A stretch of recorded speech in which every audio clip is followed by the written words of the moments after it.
At Dave Cooper Live, we connect the industry leaders in the architectural, engineering, and construction space with the people, the products, and the processes to help them build it better.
Welcome everybody to Dave Cooper Live. Today we're going to show you how to beat the schedule on commercial construction utilizing modular construction with Jim Gabriel, CEO and president of MODLOGIQ. Check out this amazing construction case study of the largest permanent modular healthcare facility in North America.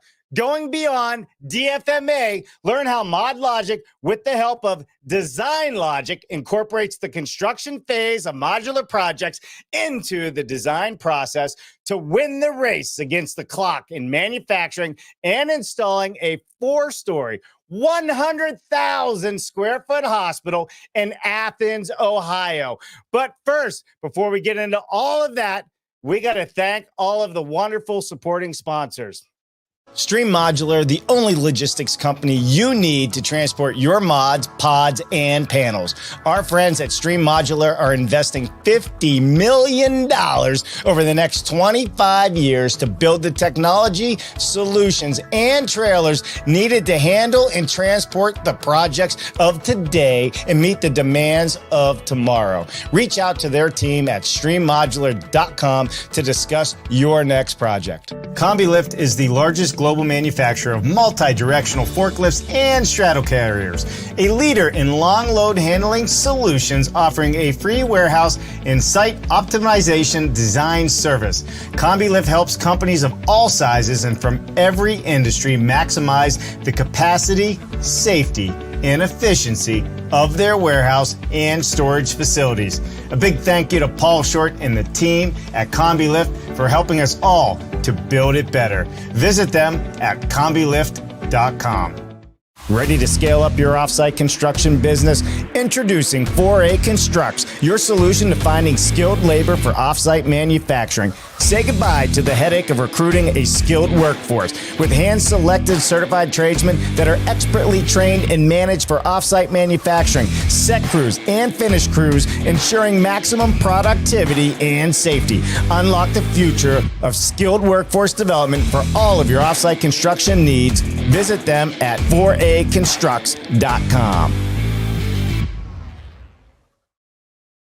All right, it wouldn't be a great start of the show if I didn't mention my good friends at Cobalt Creed, high efficiency, small duct HVAC. Sean Intagliata and his team has been a long-standing member of the modular community, so we want to give them a big shout out and check out their product as well. All right, let's get into it. Let's bring on the one, the only, I call him the Doctor of Modular, Jim Gabriel. Jim, how are you, my friend? Dave Cooper, man, I'm just excited. I love listening to your intro. It's like First of all, it's a who's who of supporters and industry like giants. And second, it's just like, man, you don't get your blood pumping after watching that. I don't know. You're not alive. Well, hey, we appreciate it. Listen, we can't get our own blood pumping if guys like yourself and gals that are running and leading the way in the modular space and the offsite space in general don't come on this show and talk about what they're doing. You know, this is a platform for all of you. So I appreciate the kind words. No, thanks for having me, Dave. I love what you do and what it represents in terms of moving the industry forward. You're not telling the story. That's right. Nobody knows it's happening in most cases.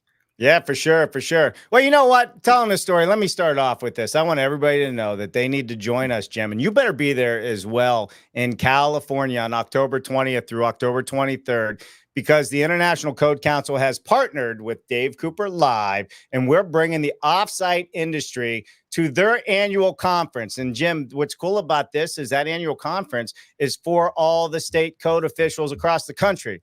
So if we want to educate on modular, offsite, mass timber, concrete, whatever it is, we now have a foot in the door to come out there and meet with all of them, to include the CEO and everybody else at the International Code Council. So mark your calendars, Long Beach, California. And of course, I'll probably have some fun event going on out there. Maybe this time you'll show up.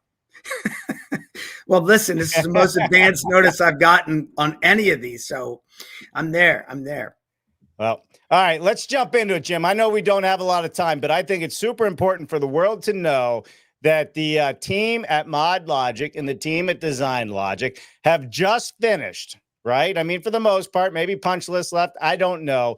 The largest permanent modular hospital build that we know of in the United States of America in Athens, Ohio. We're talking over 100,000 square feet. Give me the rundown, man. Yeah, no, it's been an incredible journey. From the initial conversations we had with with the design group, Mind Development, Mark Mullen and Bob Gessing, coming to our plant saying, you think you can? Is it feasible? And after a lot of consideration around really trying to solve the programming, which is the most difficult part of this whole project, and anyone who's designed for healthcare knows you can't even solve the modular configuration problem until you understand the programming, which is something we spend a lot of time on. But yeah, big project, lots of eyes on it, lots of curiosity. And we went from design all the way to opening in from design starting in January of 22 to opening the first floor in June of 24. It's been an amazing project with an amazing complement of designers and an incredible client. Without the vision of Scott Cantley, that project doesn't happen. Listen, I got a fact sheet up here on the site while you're talking, right? I mean, 4 stories, 204 modules, 1,250 tons of steel, 150 miles of wiring, right? When we start looking at all it, 17 million square feet of drywall and flooring, 14,000 gallons of paint. Do you have any leftover? I got a house to paint at the moment. Yes, exactly. As a matter of fact, I do. I'll pick it up for you and drop it off. Yeah. But and then you also ship this 475 miles. So here's this fact sheet, and I'm sure they could probably find this on your website or on your social media posts. But Jim, I mean, this is a huge undertaking, and you guys did it in record time. Yeah, I mean, in the end, we saved 15 months off the conventional construction schedule, which again, is a revenue generating, organization, like a hospital, and speed to market was important. It was an area of Ohio, Southeast Ohio, an underserved area of Ohio. Yeah, that Memorial Health, had plans to develop, for some time, but the site was compromised, as they typically are when you're in, some of these underserved areas. It was a FEMA. It was within the new FEMA floodplain, issues and challenges relative to getting that approved. So we were under construction, under fabrication, a full, I want to say 6 months before anyone even started, working on the site. So it was,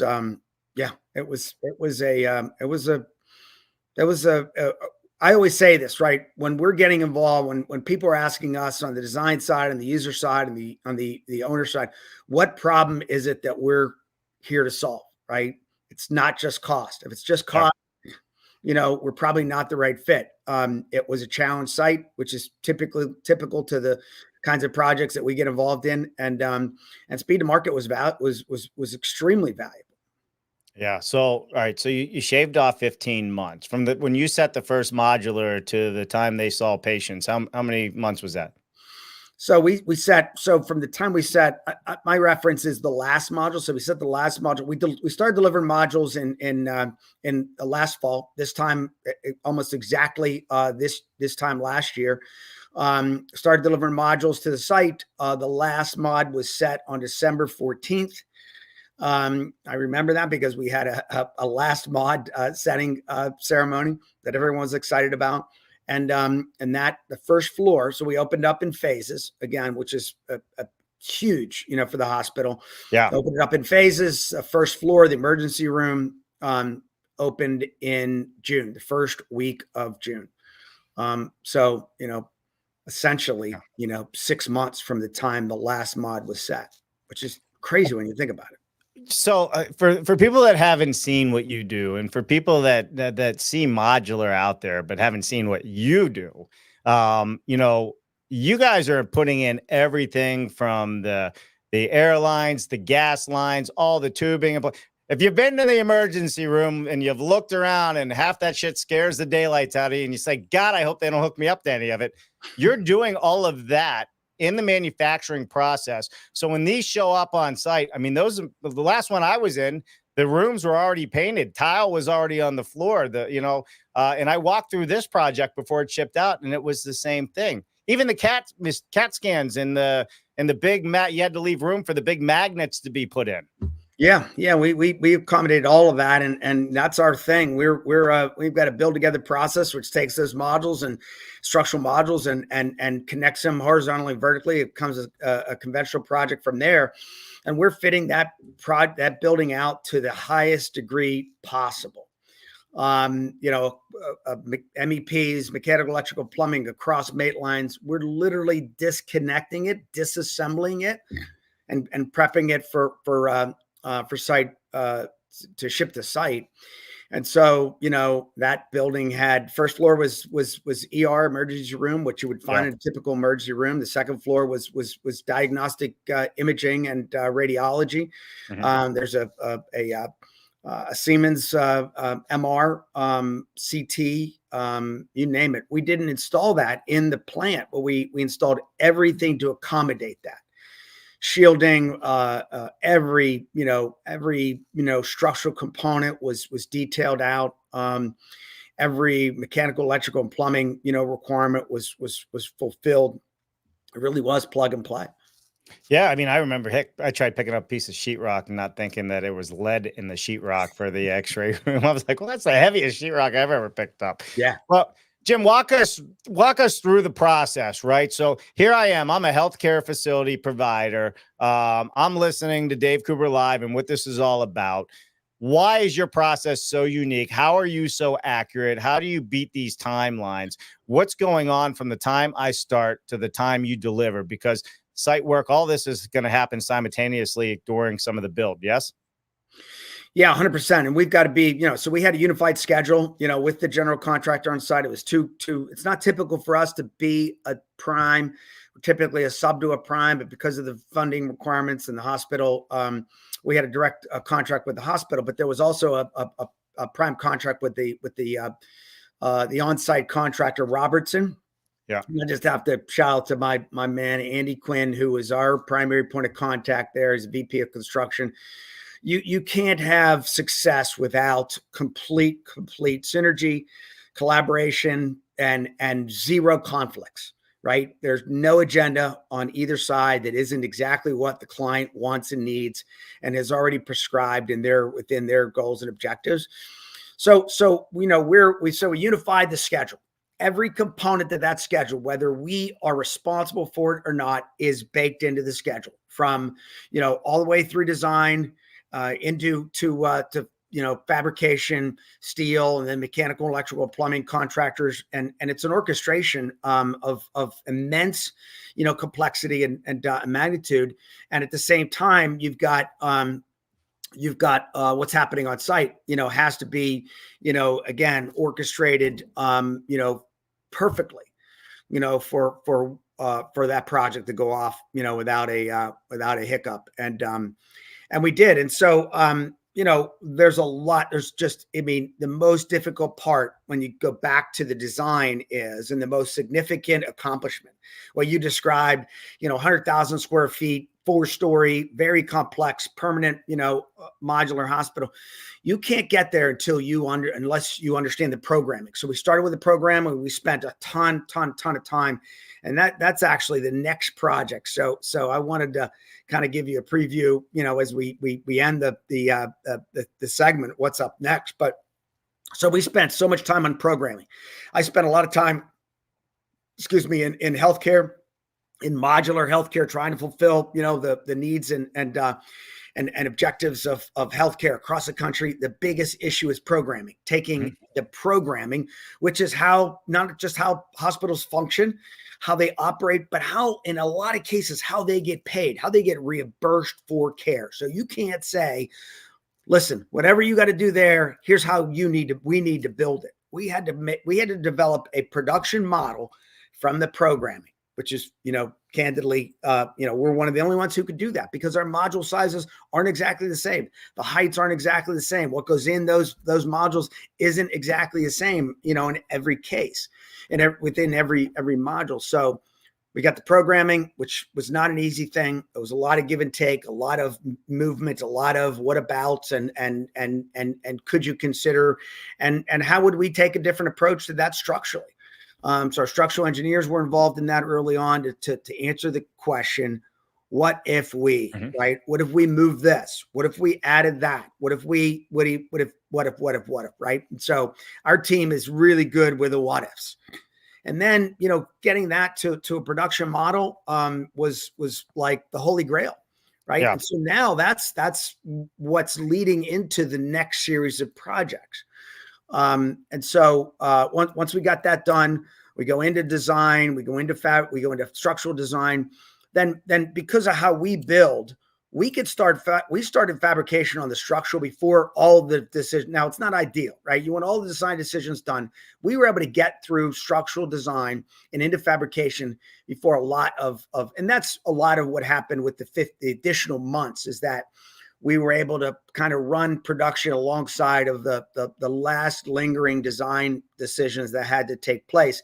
And a traditional modular manufacturing, production model, it doesn't work, right? And so it's somewhat unique in what we do. Plus all of our healthcare experience over the last 20, 25 years with, John Bargiorno and Axis and companies that we've built, for years, on a very, very highly complex, healthcare, environment. It's buongiorno. Buongiorno. Come stai? That's what he always got me on when I was talking about him on the show. All right, so walk me through this. So you have MODLOGIQ, and then there's Design Logic, which is the brains and the operations behind the designs and the plans, correct? And you guys have a really unique way of approaching how you're designing these very complex projects to deliver them on time, within budget, all that fun stuff. Walk me through what it is and how it is you're designing. Yeah. So, we're always design assists. We're always on the design team. We're not very rarely we're leading the design. And sometimes that makes sense. Sometimes it doesn't make sense, right? When it makes sense, with respect to speed and getting through the design, we felt there was an opportunity to bring a manufacturer's mindset to design, right? And it's no disrespect, we work with a lot of big name and very boutique architects and designers, and we're neutral relative to that. We want to be able to accommodate the architectural and requirements, the aesthetic requirements, the functional requirements. We find though that with the ability to interject this manufacturer's mindset early in the process, early in design process, reduces the speed to getting a final design, reduces the cost of rework. And so, we created Design Logic, which is, the basis of Design Logic is DMAC, designed for modular manufacturing, assembly, and construction. So all of the modalities, it's not just one. It's not just, it was sort of our version of DFMA, right? Designed for manufacturing, and assembly, which didn't exactly apply perfectly to modular construction and then construction, right? And so, we created DMAC to help support our clients, help speed, projects through design, into a production model that we know we can produce on an efficient basis, right? And so when you start with that, even though what we build is really cool and unique and awesome, it all starts with the design. Design Logic helps us and helps our clients get through that design for manufacturing early, taking into consideration all the same, aesthetic, functional, operational requirements of the application. And so we built a network of design professionals, mechanical, electrical, plumbing, structural, BIM specialists, modelers, LGS, which is, integrates, light gauge steel into what we're doing as well. And so we believe that the key to expanding capacity in our space, the one that you and I know a lot of, modular construction, to build the key to getting more manufacturers on board with making investments and startups coming on board. The biggest challenge coming on board is having design, manufacturer ready designs, right? And so that's where we think Design Logic can play a significant part, not just to provide the design services from MODLOGIQ, but to be able to provide design service for anyone who's looking to try to leverage offsite construction in any significant way. Or even just learn about offsite construction to see if it's a fit for you, right? Yeah. I mean, is it always a fit? Yeah, no, it's not. And that's a great point, right? Feasibility studies, conceptual designs, getting you through that decision-making process, because right now we know it, driven by the economics of labor and availability and, cost of square foot going up. Everyone's looking to try to leverage offsite, but it doesn't apply in every case. It really depends on what you're trying to accomplish. And so Design Logic will take you through that initial step of feasibility. Does this work? Does this make sense? And so that's a lot of what we're doing, at the early stage, feasibilities and concept designs. Well, I mean, that's really what it is, right? Does it make sense for us? And if it does make sense, what is the value that you're bringing? Like you said it, why am I here? What do you need from us? How are we helping? What is the problem we're solving? I think is all very valuable questions that should be discussed in the very beginning of what you're doing. Now, we've been talking about healthcare, Jim, but I saw on your website there, you got a bank. When I was out at your factory, I saw Wawa's. Walk us through the gamut. I've been to schools that you've built. So walk us through so everybody has an idea, like, what is it that you guys are good at and what do you like to build?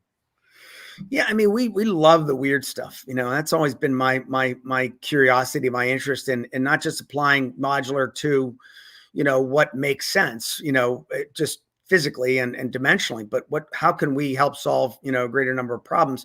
The labor issue is significant. We don't solve it. We don't have a magic wand for it, but we can be more efficient in how we apply it, how we manage it. And so that runs the gamut, right? We're doing all kinds of, projects in retail, helping big clients with, many build sites across the country, concept designs, the projects we did with Wawa, and we're developing, we're prototypes, right? We're the perfect prototype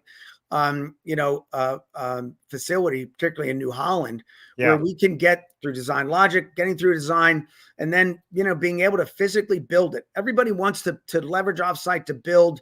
We want to build 20 of these, 30 of these, 50 of these. I always say we got to start with one. We're going to design it, and then we're going to produce it, and then we're going to work through all the details, and then you can get to volume. You can produce volume. And so it's we're not going to build 30 of those, 40 of those, but we know we can build, be a strategic partner. When you've got a compromised site where it's already schedule compromised, but you've got to have a design ready to go in those cases. And so working with lots of big name companies to get through design prototyping. Once you have design prototyping, you have that on a shelf, you're ready to go when we're ready to go when you're ready to go. Schools, a lot of the schools that we've done, we've got, the Cherokee project that I know you were, you walked through and came down to site to see that. That was a compromised site in DC. And so the site work took 9 months just to get through. If you're, looking at that from a traditional standpoint, we're building while those sites, similar to the Athens site, while those sites are being, upgraded and enhanced and brought up to suitability to a pad site, suitable pad site, we're building offsite. So we've got the next series of those projects with that same school district and near DC, already in design, scheduled to go into production in the spring. So we've got all kinds of other small data center projects. I mean, we solve the problem of, challenging sites, and that's not just because of the site work, but sometimes it's because a military base, for instance, very, very, very expensive to work inside that perimeter. So we've got projects with the Navy and with the Army and others that are related to that. I can't talk a lot about them, but they are related to the idea that it's very, very costly to build inside that and they're complex structures. Yeah. So, well, for sure. I mean, data centers, listen, a data center being down is millions of dollars a day for these people, right? So having a good way to deliver data centers and whatever you're doing for the military, first of all, thank you for that. That's always cool. I feel better knowing it's coming from you than anywhere else in the world. That's for sure. You made a comment there, and I think this is super important. And this is something I've seen over the years watching as MODLOGIQ has been growing, is that you have repeat customers. The hospital, when we first met, was West Islip, New York, during the height of COVID. You invited me down. They were super happy. You saved them a lot of time. You saved them even money on that project, which was interesting. But you mentioned that you have some more upcoming projects. Are these repeat customers? Yeah, a lot of what we do is because we're first thing I always say we build is a relationship. We want to build a relationship based on value. Right. We want to, what doesn't work are the one-offs, right? When somebody has a compromised project, we've had developers come to us with complete designs, modular designs. All you need to do is build this gym, and we say it just doesn't work. It's not the way we build, and it's not how we want to develop a relationship, right? I mean, I have a hard time saying no to helping someone, but rescue missions are tough. Clients like Axis, Whiting Turner, or developing opportunities with a relationship with Hensel Phelps, other big contractors who have a pipeline of work that we can apply our expertise to, and so and that's no different than Memorial Health in Marietta. Yep. You kind of gave a snapshot of what we're working on next, and it's the next two projects. So this is, can't share too much on this. We're in design on this. This is a mind development design for a project in Belpre, Ohio, which is, we're going to be into production on this in the next, probably in the next 45 days. Wow. So it's how big? It's two separate projects. But that's where that's our value, is developing relationships that can produce, results again and again and again and again and again. This is an elevation of that project It's not far from Athens. It's probably about 20, 40 minutes away from Athens, but And that's all going to be modular. All going to be modular. There's a component of it that it could also be light gauge LGS panels out of our Seville plant. Yeah. So we're excited about that. So this one here, I wanted to make a comment on, and more of a question. Is that on that top left? Is that the bridge structure I saw sitting in your yard? You built the bridge as well, connecting I'm assuming it's connected to the parking deck there. Yep, connected to the parking deck. The bridge was set first. We set the bridge first wisely. Everything else was set to it. The interesting thing about this project, as you know, is that the second, the first and second floors were not built together with the third and fourth floor. And that you know, based on our expertise, our crack staff of structural experts in house, and some technology that set, you know, perfectly one on top of the other. And the bridge was built alongside the structure, but not connected. So pulling all that together is huge. Connecting it to the parking deck. It's not just, I'm not patting ourselves on the back. This is an absolutely gorgeous facility that look at it. Of course it's gorgeous. Mind developed. Yeah, it is really, really, really, really cool. We don't take any credit for the design. We're builders, but it's really, not by accident that hall's the same color as your logo. It is totally by accident, but I think, you know, maybe because I wore this shirt a lot. I think by you know, subliminal suggestion, that's what came about. Well, you know what? There are several videos of you walking through the hallways of the hospital, giving shout outs and thank yous to all the team members that supported you, because you can't do this by yourself. You are surrounded by some of the best in the industry and some of the best folks in the manufacturing facility as well. So big shout out to all of them. Jim, before 100%. We wrap up, I got two things here. One, what is the most difficult hurdle we have right now in your mind in our industry? What is in our way? What is our biggest hurdle in your mind? And that's a loaded question, because there's a lot of hurdles. No, it is. You know, I think I look to you know, what's happening with the market relative to startups coming on board. Great, you know, people, great concepts, great, you know, level support, you know, from investors. But what I see is, and I'm a business development guy, because I can only speak from this perspective. You've got to build a pipeline. You know, I see, you know, it's really being able to connect the value that we bring with what helps solve problems, right? And so, you know, I think I think there are a number of, you know, things that are holding us back. I think that's a lot of it. I tell you that, you know, the education I got on the developer side with you know, Russell Mills, who, you know, that's helping lead our you know, what's going to develop into a housing you know, initiative. It's really understanding the market, building a pipeline of opportunities and projects that are real, you know, based on the problem that we're solving. I mean, we've got a pipeline. We get a huge pipeline of work. None of that is related to people who just really want to build modular, right? That's all related to, we're solving a problem, and we know we can, and we're not building a pipeline of just fluff for the sake of building it, because everybody's interested in it, but it doesn't always, you know, it doesn't always solve the problem. Plus, you know, I think, you know, we've got you know, we can be stuck in old ways, right? And how to build things. I think what we're looking to try to do is take, you know, what we've learned on the assembly, you know, with essentially what our process is in New Holland is, it's become an assembly process. Yeah. We think that assembly process is the key to scalability, and at a much lower cost of operation, you know, globally. So you guys now are doing design logic, you're manufacturing as well, and you also are doing cold form steel manufacturing, correct? Yes. I want to make sure I hit on everything so everybody Yep. knows. All right.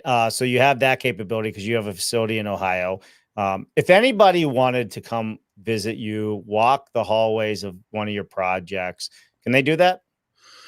Anytime, anytime. We drive. I drive our team in New Holland and Seville nuts because we have an open door policy. When you are ready to come visit, you just schedule time. We spend a lot Yeah. of time. We had a huge we have a huge food budget, which my controller, chastises me for all the time because you got to feed people. But anytime I'm going to be in New Holland, I'm leaving this afternoon to go to New Holland for to host 3 tours myself, just because we're trying to cover the cover the schedule. But I love to do it, and it's always an education. And it's a two-way education. We Yeah. get a lot of people come in who we had, and it's not just customers and clients; it's people trying to understand. We had, our friends at PPG and Carlisle, in our plant, trying to figure out, how can they be more valuable to the industry. So it's Right. we can Right. do it. Jim, what's your biggest headache right now in the manufacturing process of this, or what's has you most excited? How about that? What are you working through? You got new tech coming in using AI? Yeah, I tell you, what's most exciting is, we brought a gentleman on board, Chris Mortensen, who is our new CIO, Chief Innovation Officer, right? I say we can't sit very long on what we've done. We've got to chart a course for where we're going and what that means, to the industry, and how can we, address, some of the questions that you brought up. What are the challenges within the industry? And I think, Chris is somebody that's just got tremendous experience, but great vision on the technology side. So, that's what I'm most excited about. Yeah, See where well, you they're know what? going. Your team is getting stacked. I mean, Russ, Chris, I mean, you got some really great players, but you know what I've learned over time is when you have a great culture, the best people in the industry want to be with part of that culture and part of the growth. And you guys are doing a terrific job at all of that. And I do know you're also a little bit of a foodie, so I'm sure your food bill is high because I've seen some of the folks in your factory and they eat well. I know I drive people nuts because it's the first thing I ask. Hey, we got people coming in. I'm like, what are we feeding them? Yeah. Hey, Please listen, don't some of tell me these it's the steel same workers thing are we big fed them dudes, last man. time. I learned that from Perfect. my Italian wife. My Italian wife. What are Jim, we have, feeding have people? I left anything out that you find super, super important that you want to share with everybody? No, I mean, I think you haven't left anything out, but I will add, right, that the value you bring, Dave Cooper Live, and Jen and your team and your supporters, and it's not I'm not, trying to, suck up here, but telling that story is hyper important. And it's not just telling the story; it's charting the course. It's no different than what we're doing on the manufacturing side. It's what Right. you're doing on the industry side. Super important, to bring people together, hear their story, understand the value it has to others. And I've met an incredible lineup of people, just based on my relationship with you, Dave, and it is, and they're just top notch. So it's when you say, what's going to change it, it's a collaboration of really intelligent, dedicated, just honest people that are Yeah. going to help move the industry forward. That's it. We got to get out of our own way and thinking we have our own secret sauce. I mean, if we had it figured out, Jim, I guarantee we wouldn't have a housing deficit like we have in this country right now. 100%. Everyone's trying to do it in a vacuum, and I think that's what the value you bring is bringing that to light and getting people to talk and collaborate. That's right, man. And have fun too, right? It's If it's you not fun, yeah, agreed. Yeah, you've been to some of our events, and out of our events, there's been some really big deals that have come together, people meeting each other. So I appreciate that. It means a lot to us because that's what we're all about is supporting all of you so we can support the industry. And if we put everybody else in front of us, then we all succeed, and it's fun. A lot of fun. 100%. All right. So with that, let's a couple quick shout outs. Diego says hello. It's always a pleasure to learn from the best. Let's not make his head too big. He's Diego. the best. Love it. Love it. Hey, Trey Schouten, 4A Construct. Terrific to see both of you talking to Dave and Jim. Awesome learning opportunity here. For sure, for sure. Dicey says, hey, Dicey, good to see you. Diego Rivera, I know I'm right. In other words, learning from the best. We got Krzysztof Tros from Poland in the house. Great work, Jim. I remember seeing the hospital in your factory while manufacturing, and several others. Well, we're out of time. Jim has to get back to making things happen in this world. Jim, I appreciate you, brother. Thank you for joining us. And again, you got to remember, you got to come to the conference, the International Code Conference. If you think I'm plugging this, I am, because if you don't show up, you're a fool, all of you, because this is the chance to sit with the people that don't understand what we do. We want to have less headaches in the field. We want to have educated building inspectors. This is where they all go. So we've been asked to come and bring our friends. Now's an opportunity for us to actually sit at the table when it comes to who's writing these codes out there. And I think that's an opportunity that can't be missed. Period. End of story. I'll be there, Dave. I'll be there. All right. All right. And if I said fool, I didn't really call all of you a fool out there, but you know what I mean. We got to take it. All right, everybody, listen, we will not be live on Wednesday because it is September 11th. And I pay tribute on September 11th. Being a survivor and a rescue worker at September 11th, I take that day off. But I will be playing a video that we did in 2022 that tells my story. I played every year. It's not self-promoting. I just think too many people in the country forget how quickly life can change around here. So with that said, it's important to know as well, because we got elections and all that crap coming up. What a nightmare that is. But we don't talk politics on this show. Jim, stay right where you're at. Everybody else, have a wonderful rest of your week, and stay tuned for the video on Wednesday. I'm Dave Cooper. Thanks for watching. Thanks, Dave. What an amazing show. Thank you to all of our sponsors for helping us to continue to bring all of these innovative conversations to all of you out there. Please visit them, see what they have to offer you. And as always, subscribe to the YouTube channel and ring that bell. It would mean the world to us. I'm Dave Cooper. Thanks for watching.